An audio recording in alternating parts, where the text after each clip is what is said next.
Amis, bonjour. Bienvenue dans votre magazine pour un nouveau numéro. Aujourd'hui, nous allons parler de AVC, autre vision de voir le Congo. Et nous avons le plaisir de recevoir pour vous le porte-parole de AVC, qui s'appelle Cédric Moudiantou. Ne bougez pas, restez là. Nous allons appeler notre invité. À tout à l'heure. Alors, notre invité est là, Monsieur Moudiantou, bonjour. Bonjour. Cédric. Moudiantou Cédric. Alors, certes, beaucoup de gens, on se tutoie, on se voit, c'est comme on veut. Ben, bien sûr. Monsieur Moudiantou, certes que tout le monde vous connaît, mais pour les gens qui ne vous connaissent pas, qui est Monsieur Moudiantou Cédric? C'est simple. Pour ceux qui ne me connaissent pas, Cédric Moudiantou, jeune Congolais, engagé en politique pour un combat d'établissement de la justice comme principe de gouvernance. Cet engagement m'a poussé à adhérer au parti Autre Vision du Congo, un parti qui relaie la vision du feu Dr Étienne Tshisekedi, vision AVC, AVC bien entendu, de maître Dr Didier Boudimbo.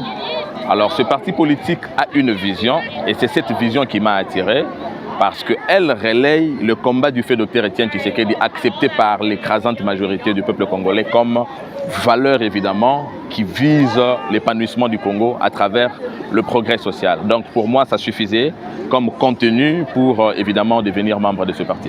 Alors rappelons ici que vous êtes évidemment le porte-parole de AVC. Porte-parole de AVC, donc cadre dans ce parti politique. Alors pour vous, être porte-parole de AVC, comment vous prenez ça? C'est une chance, c'est un cadeau ou c'est une responsabilité quand même? Non mais ça ne peut pas être une chance, pour autant d'abord qu'un parti politique, c'est une vision. Quand je suis porte-parole du parti, ça veut dire que je suis en train de prendre la responsabilité de représenter ce parti ou même encore de retransmettre sa vision dans l'opinion. Ça ne peut pas être une chance, ça doit d'abord être le fruit d'un engagement et de la compréhension de ce combat et de cette vision. Pour moi, c'est une responsabilité. Ça ne peut pas être une chance. C'est bien pour ça que chaque jour, nous veillons à ce que nous sommes, à ce que nous faisons de manière à ce que nous constituions nous-mêmes déjà une pédagogie politique pour la jeunesse qui nous suit évidemment aussi. Préparons l'avenir de ce pays. Alors, on vous entend parler, vous avez déjà une certaine expérience dans la politique. Alors, pourquoi le choix de AVC? Vous savez que dans ce pays, on compte déjà aujourd'hui plus de 910 partis politiques. Mais ici, je viens de vous dire qu'un parti politique est une vision. C'est vrai aujourd'hui qu'il y a des motifs de mobiles politiques qui militent à la création de partis politiques, mais dans la plupart des cas, ce sont les intérêts politiciens, bien entendu égoïstes.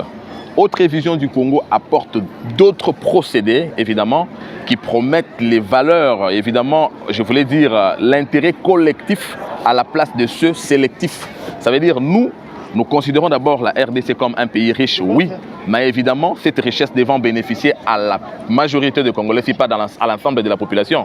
Contrairement à ce qu'a été hier la gouvernance du pays qui était évidemment orientée vers les intérêts de certains individus ou même encore classes sociales. Autre Vision du Congo met fin évidemment à une série de gouvernances et commence évidemment l'écriture d'une histoire politique qui vise l'intérêt du Congo dans sa grande richesse comme nous la connaissons.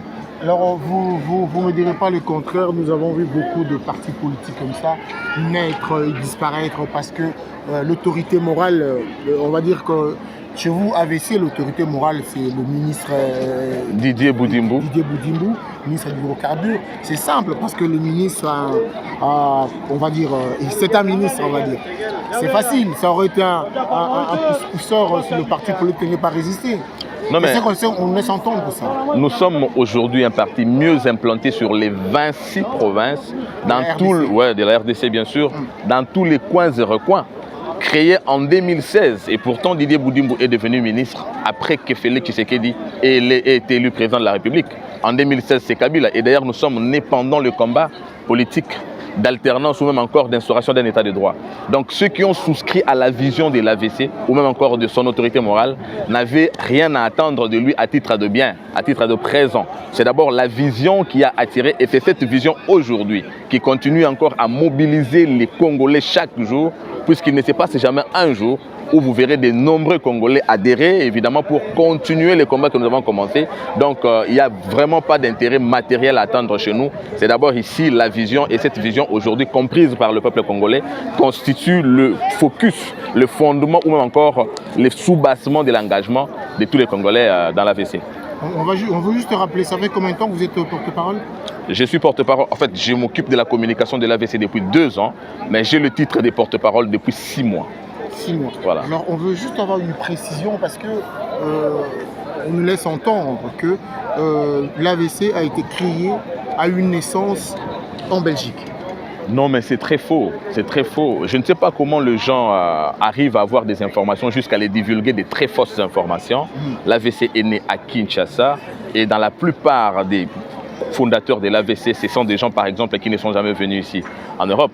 Donc, c'est déjà des fausses informations quand il y en a qui pensent que l'AVC, c'est un parti de la diaspora. Non, non. L'AVC est créé au Congo, à Kinshasa, et constitué des Congolais de tous bords. Alors, qu'est-ce qu'on dit encore de l'AVC? Que la plupart des membres qui dirigent, qui ont de responsabilités, c'est que la plupart, ce sont des ressortissants de la diaspora. C'est toujours la diaspora qui domine, beaucoup plus le Royaume de Belgique. Non, mais la contradiction, c'est moi en face de vous.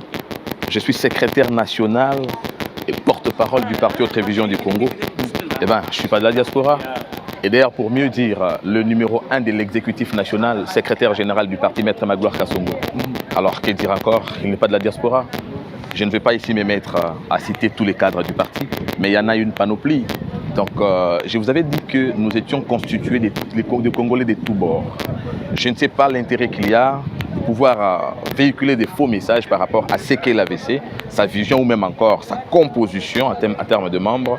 Nous sommes un parti qui ne fait exception à personne. Ce n'est pas un parti des Congolais de la diaspora, ou même encore son autorité morale, Maître Didier Boudimbo, ce n'est pas un Congolais qu'on doit considérer de la diaspora. Ce n'est pas le fait d'avoir été ici pour des raisons évidemment qui sont siennes et des raisons évidemment aussi pour sa propre vie ou même encore une expérience qu'il a acquise, qu'il est aujourd'hui en train de déployer dans le cadre de son exercice au gouvernement. Ça ne peut pas faire de lui un membre de la diaspora. Oui, nous ne disons pas que les membres de la diaspora sont moins Congolais ou même encore ceux qui sont là-bas sont plus Congolais. Mais le plus important, c'est que l'AVC met tous les Congolais ensemble.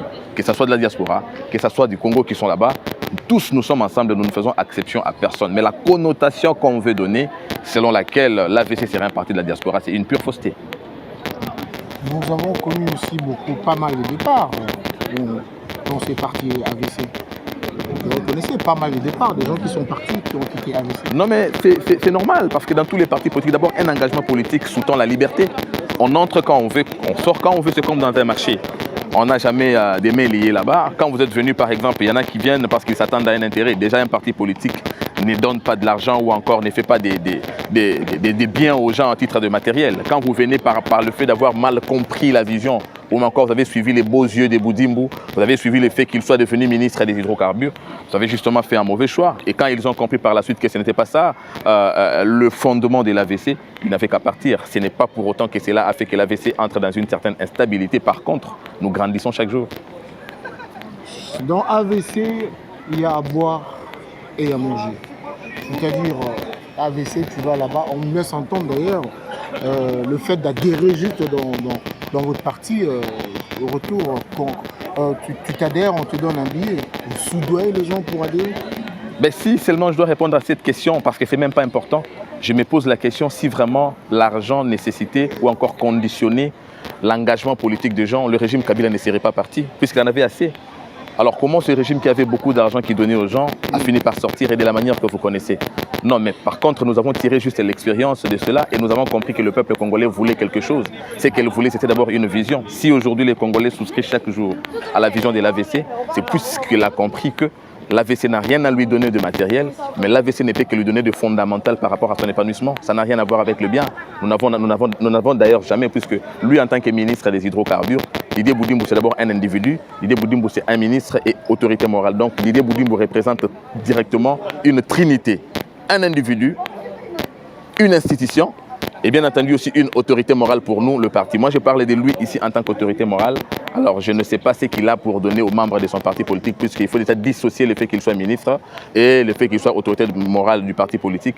Il ne peut pas se permettre de prendre ce qui appartient à l'État et amener ça dans son parti politique. Monsieur Cédric, quand vous parlez, quand vous entendez parler comme ça, vous pensez que si jamais on trouve un membre de AVC lambda, on dit c'est quoi la vision des AVC, c'est à mesure de répondre. Ou bien c'est les amis, mon amaïa, la kota, mouvement, ils sont là, mais ils ne savent pas pourquoi ils sont là. Oui, le bien de l'AVC, c'est ça. L'AVC, c'est une école.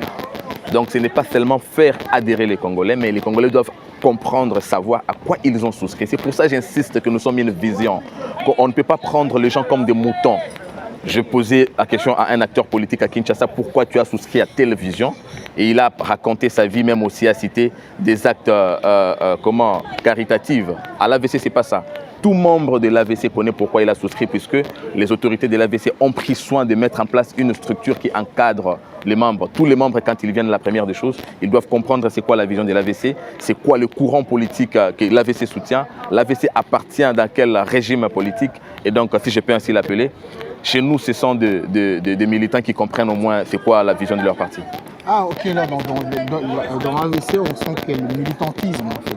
C'est comme ça que vous définissez le militantisme. Le militantisme, chez nous, sous-tend le savoir, sous-tend la connaissance. Donc nous repoussons l'ignorance en enseignant nos militants, en apportant la connaissance à nos militants. Nous ne sommes pas là pour faire chanter les militants, pour les faire danser, ça n'apporte rien. Non, il n'y a pas de... Moi non plus, je ne vous ferai jamais le Djalelo de Dié Boudimbo. Si je vous parle de lui, je parlerai de lui en termes de faits et vous allez aller vérifier avec moi, vous trouverez que nous ne sommes pas de l'école de Djalelo. Etienne Tshisekedi, dont est issu Didier Boudimbo, même encore moi qui suis en face de vous, ne nous a jamais appris ça. Alors, comment allons-nous débobiner ce que nous n'avons jamais embobiné? Pourquoi AVC a choisi d'accompagner la vision du président? Pour une raison aussi évidente d'abord, puisque nous sommes nés des convictions Tshisekedi. Didier Boudimbo est issu du sang idéologique, même encore politique, d'Étienne Tshisekedi, dont les valeurs et combats connus de tous les Congolais, même encore à travers le monde. Alors aujourd'hui, puisqu'il a un relayeur, quelqu'un qui a porté sa vision jusqu'à donner au pays ses grands bonheurs, notamment l'alternance. J'ai cité le président de la République, Félix Antoine Tshisekedi. Il était bien évident que nous puissions d'abord, pour des raisons de constance, rester dans cette même ligne, mais encore puisque ça paye. Par-delà les clivages politiques, il n'y a pas de Congolais qui méconnaîtront aujourd'hui que le Congo d'hier diffère des cellules d'aujourd'hui par l'action apportée par Félix Tshisekedi. C'est bien évidemment que nous puissions continuer ce que nous avons commencé, puisque c'est une fierté d'avoir été là et d'être là aujourd'hui, voir le Congo, ce qu'il devient et ce qu'il va devenir à partir de ce qu'il est aujourd'hui.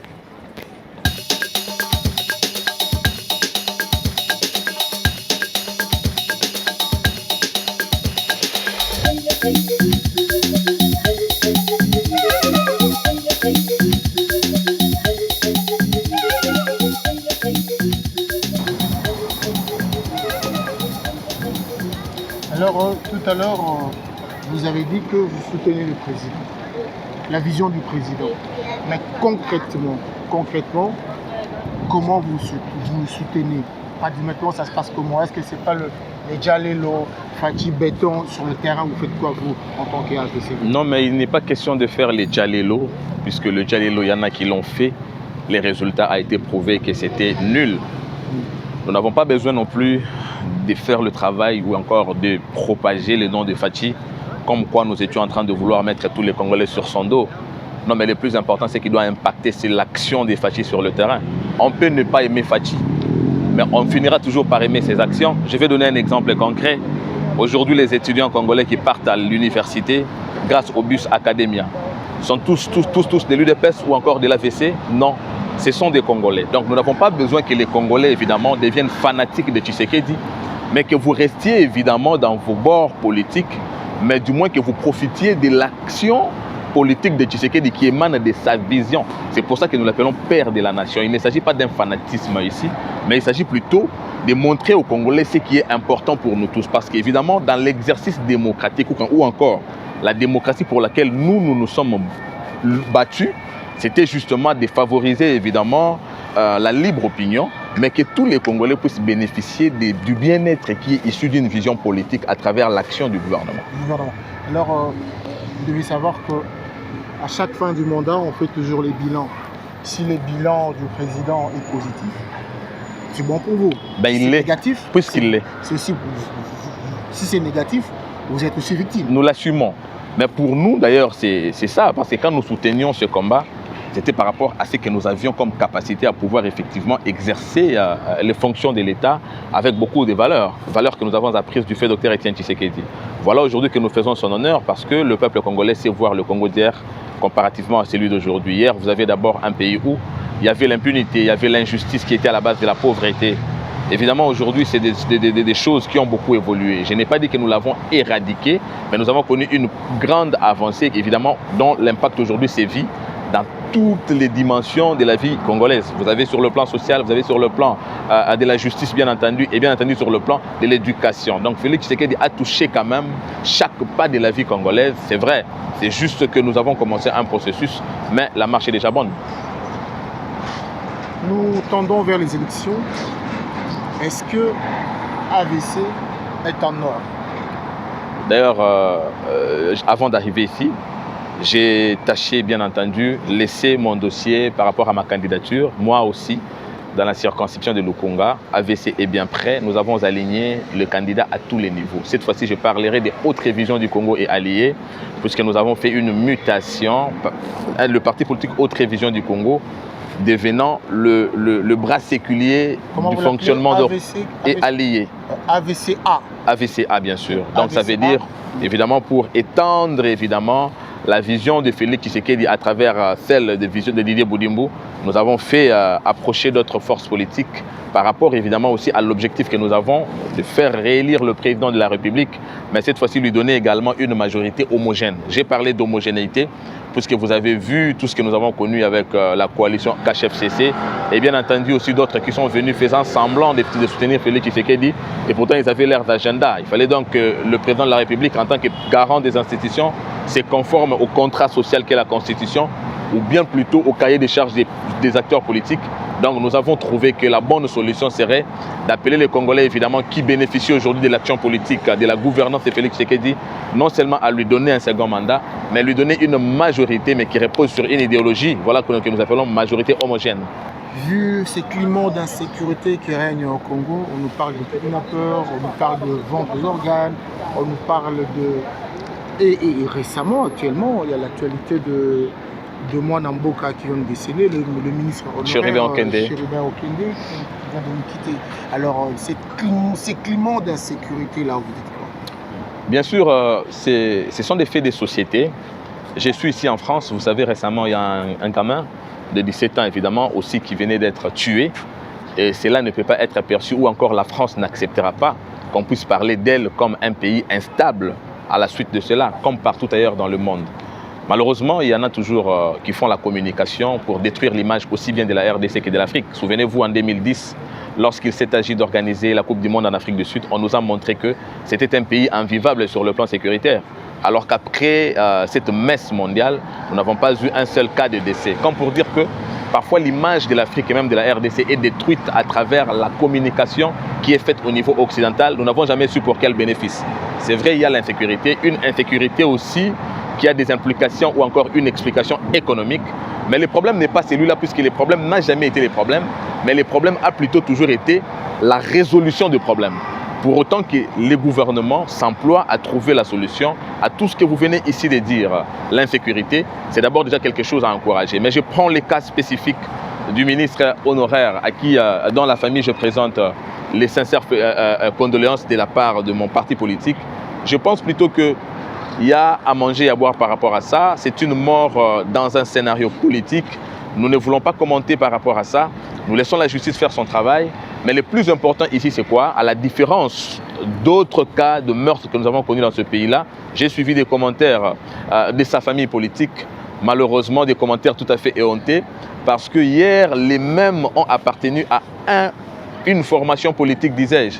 Ils ont pris part à des montages qui ont évidemment débouché à l'assassinat de nos compatriotes, notamment Chebea, Fidel Bazana, Daniel Botet, qui était aussi un député. Mais jamais les gouvernements n'avaient accompagné ou même encore diligenté une démarche allant dans le sens des enquêtes. Mais cette fois-ci, je me pose la question, c'est aussi un crime. Mais à qui ces crimes-là profitent, pour autant que c'est le gouvernement, cette fois-ci, qui veut voir clair, qui fait appel à une expertise internationale pour avoir une enquête, évidemment, dont nous saurons mettre la main sur les différents acteurs de ces crimes odieux. Monsieur Cédric, l'un n'exclut pas l'autre.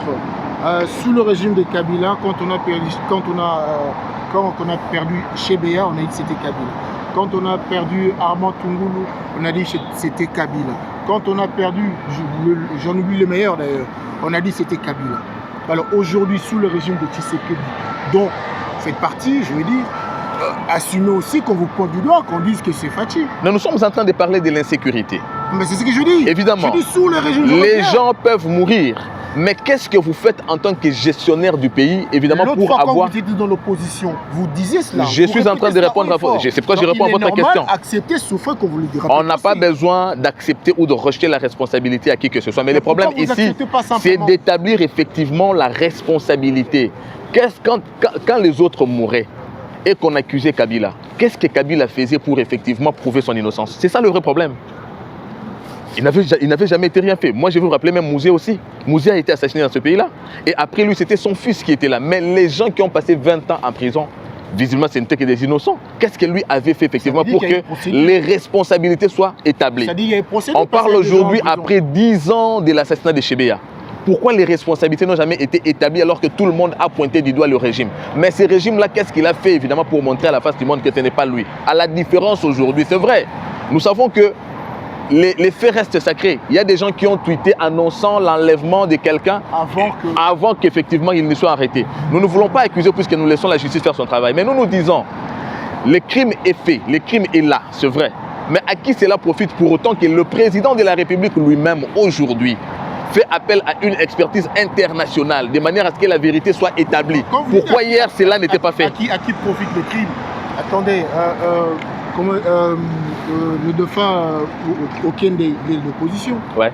Il est de l'opposition. Chebea n'a jamais été tué parce qu'il était opposant, mais puisqu'il était témoin gênant, il détenait les éléments contre le régime répressif de Kabila. 1. 2. Le régime Tshisekedi n'est pas répressif, ça veut dire qu'il n'a pas de témoins gênants.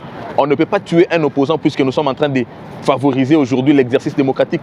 Moïse Katumbi est rentré dans ce pays-là à cause et grâce à Félix Tshisekedi. Chéribien Okende n'a jamais été aussi cet opposant qui pouvait faire mal à ce régime, même s'il ferait mal puisque Martin Fayoulou a traité de tous les noms d'oiseaux le président public, pas pour autant qu'on l'a gêné. Je suivis Olivier Kamitatou qui dit que l'opposition n'a pas d'armes. L'opposition n'a pas d'armes. C'est le pouvoir, c'est le régime en place qui a les armes. L'opposition n'a pas d'armes. Mais j'ai aimé... Alors si aussi aujourd'hui, il dira encore une deuxième chose, si le régime actuel ne maîtrise pas les armes qui se trimbaillent de gauche à droite, c'est qu'il y a un souci. Lorsque le gouvernement ou les régimes ne contrôlent pas les armes qui se trimballent, ça veut dire qu'il y a des criminels qui détiennent les armes. Alors c'est à Olivier Kamitatou de nous dire comment Salomon Escadela s'est retrouvé avec une arme. Donc nous sommes en face des criminels. Mais oui, puisqu'il pose une question, ça veut dire non, ce n'était pas une arme justifiée parce que... Ah oui, c'était pour le garde du corps. Garde du corps de qui? Mais son garde du corps. Non, c'était le garde du corps de Matata Pogno. Comment, bon, selon ce qu'ils se disent entre eux, comment l'arme supposée être entre les mains du garde du corps de Matata Pogno se trouverait entre les mains de Salomon Escadela qui n'est pas garde du corps de Matata Pogno? Vous voulez comprendre quelque chose? Donc, et lorsqu'elle lui maîtrise rien. Non, mais lorsqu'elle lui dit que la République a la responsabilité de gérer les armes et qu'eux se trouvent illégalement en détention d'armes, ça veut dire que ce sont des criminels. Non, pas illégalement. La personne qui cette arme est reconnue. La personne à qui cette arme est reconnue n'est pas celle qui est aujourd'hui entre les mains de la justice. Alors à lui de dire comment est-ce qu'il détient cette arme-là. Alors lorsque son compagnon, si on peut ainsi le dire, dit que c'est à la République de gérer les armes et qu'il a celui qui se trouve aujourd'hui entre les mains de la justice avec qui ils font un même combat politique, détient une arme illégalement, ça veut dire que c'est une bande de criminels. Alors c'est à la République de voir ce qu'on fait des criminels. Voilà. On va dire ceci pour ceux qui n'ont pas suivi tout au début. Aujourd'hui, quelqu'un qui veut adhérer chez vous, dans AVC, qu'est-ce que vous pouvez dire? Quelqu'un qui veut adhérer chez nous à l'AVC, d'abord, c'est déjà une bonne intention puisque l'AVC soutient le président de la République, Félix Tshisekedi.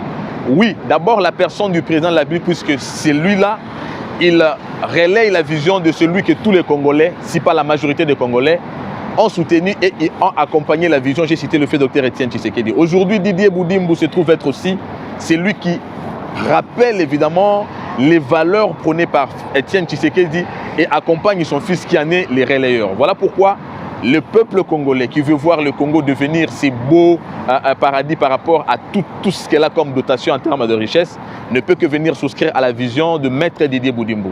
Alors l'adhésion est très simple. Dans toutes les fédérations, aussi bien de l'extérieur que de l'intérieur du pays. En province, nous avons des interfédérations. C'est question de se présenter au siège des différentes provinces. Et à Kinshasa, nous sommes sur le boulevard Triomphal numéro 4. Lorsque vous venez là, vous serez bien accueillis par ceux qui sont là pour vous accueillir. Et bien entendu, vous ferez votre adhésion. À partir de cela, vous deviendrez membre de l'AVC. Donc, vous prendrez l'engagement d'accompagner la reconstruction du pays à travers la vision que nous avons mise en place. Et bien entendu, les procédés politiques nouvelles apportés par Félix Tshisekedi. Ça sera le mot de la fin, monsieur Cédric. Je voudrais vous remercier pour cet échange. Je pense que c'est la première fois, ça ne sera pas la dernière. Merci beaucoup. Merci. Bon séjour à Paris. Merci beaucoup.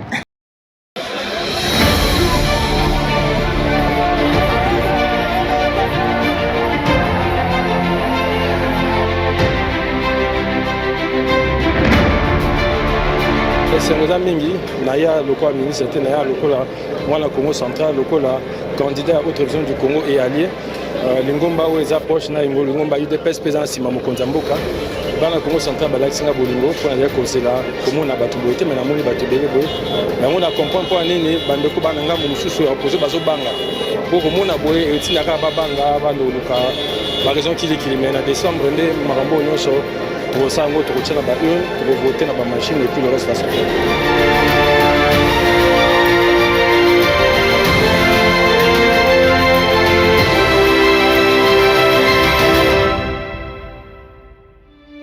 Voilà, c'est ainsi que s'achève cette émission. Merci à vous d'avoir suivi ce nouveau numéro. N'hésitez pas à nous contacter pour passer et venir discuter, échanger avec nous. Nous remercions la réalisation qui a été gérée par le main de maître. Je parle ici de Ghislain Massamba. Le célèbre Adi Londolé vous dit à très bientôt et bye.